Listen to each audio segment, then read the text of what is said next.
All right, now that you've mastered level 1 problems and you kind of see some of the things that can happen, we're going to look at the level 2 problems. They just kind of change things a little bit. So let's move along. All right, so here we have a jet taking off, starting from rest. We know it's mass right up here. All right, in this case, we have a mass of 1 times 10 to the 4th kilograms, which is 10,000 kilograms. I thought I'd throw in some scientific notation for a little bit of practice here. Starts from rest. Clearly, that means that we have an initial speed of 0. So if this is my jet, we're starting right here with an initial speed of 0 meters per second. Now they're preparing for takeoff on a runway, all right, and the engines are going to do 3 times 10 to the 6 joules of work. What is its speed just before it takes off? So it hasn't taken off yet. The whole time it's going to remain here at the same height, all right? So whatever that might be, we might call it 0, and that's going to start and end at 0. Maybe there's a value for it, but it doesn't matter in the end when we look at our equation, and you'll see. So we're trying to find v final. And this is changing, our velocities are changing because we're doing a certain amount of work with our engines. And so the force of our engines is pointed in the same direction as what we're trying to speed up with.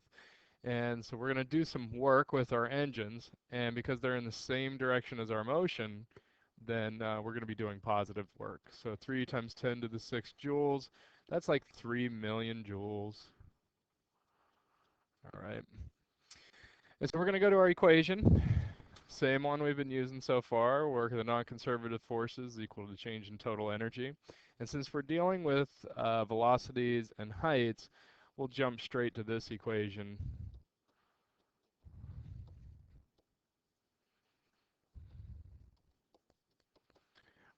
Just like so.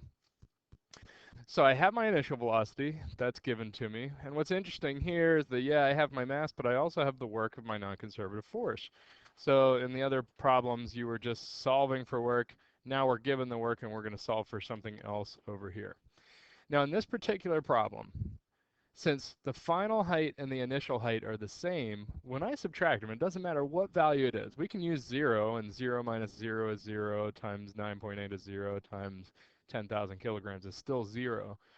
But it doesn't matter if we used 0 or even if we used 10, because 10 minus 10 is still 0, right? And so because there's no change in height, there's no change in gravitational potential energy.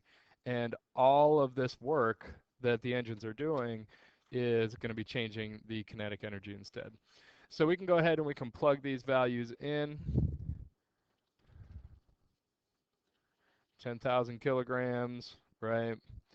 We have our final velocity, that's what we're looking for. Our initial velocity, 0 meters per second. All right. And this time, since we know the work of our non-conservative force, we can substitute that in here too. 3 times 10 to the 6 joules. So I'm going to go ahead and you can pause the video and see if you can solve this thing mathematically whenever you're ready. All right, so there's the solution. All right, so basically I combine my terms here, and since my initial velocity was 0, right, that's just going to be 0, and v final squared minus 0 is just v final squared. Right? Well, half times 10,000 is 5,000. We have 3 million, divide both sides by 5,000, and then we're going to take the square root here to find v final, which is 24.5 meters per second. All right, so that was example number 1, just where we can use the work done by a non-conservative force if it's given to us. But how else can this be different? Okay, let's say a worker is pushing a 50 kilogram box up a ramp to the back of a truck that sits 1.5 meters above the ground. The worker does 1,940 joules worth of work while friction does 12,000 joules worth of work. If the speed of the box is half a meter per second at the bottom of the ramp, what is the speed of the box at the top of the ramp? All right, so we have a ramp. We have a height. Initial, it's starting at the bottom in this case. All right, it's ending at the top, so my height initial is 0 meters. Height final says here is 1.5 meters. And remember, we're looking at heights and we're looking at speeds.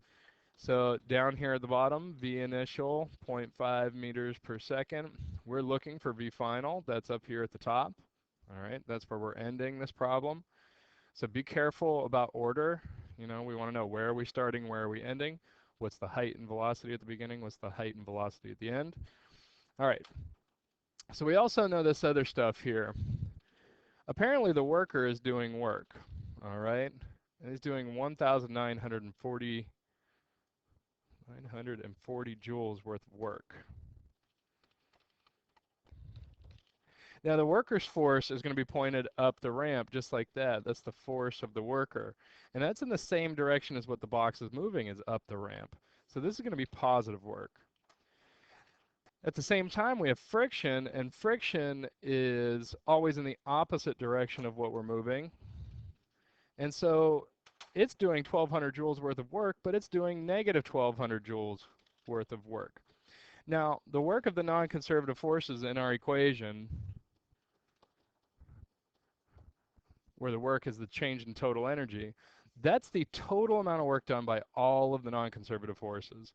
So I want to take the work that the worker does, and I want to include the work that friction does, and that's going to give me the total work of the non-conservative forces.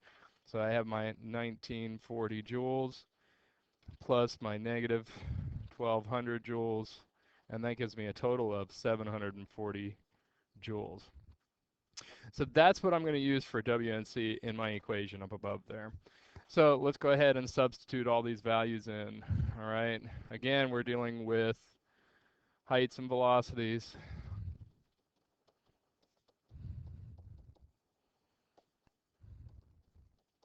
That's the equation I want to use. Let's go ahead and substitute all of our values in and go ahead and... All right, I'm going to come back for just a second and point out some algebra here. All right, so I want to do my best job to simplify this, okay? And I'm looking at this, and I have a term over here, 50 times 9.8 times 1.5. I want to do all that first. That's going to give me 735 joules, and it's going to be positive, all right? Now over here on the left, or also on the right side, I have a half times 50. That gives me 25 times V final squared, and then 0.5 squared is 0.25. And then over here I have 740. All right. So before I start doing anything else, I want to make sure that I subtract the 735 over to the other side, all right? This is order of operations stuff.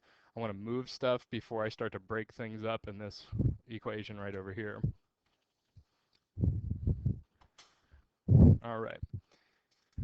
So go ahead, we're going to subtract the 735 from both sides. That gives us 5 is equal to 25 times V final squared minus 0.25. And then rather than distribute, let's go ahead and divide both sides by 25.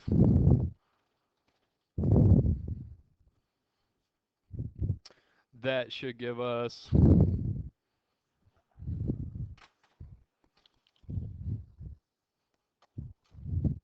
0.45 equal to V final squared minus 25, sorry, 0.20 is what this gives us over here. And then that gives us 0.45 is V final squared. Take the square root and we get 0.67 meters per second. That's it.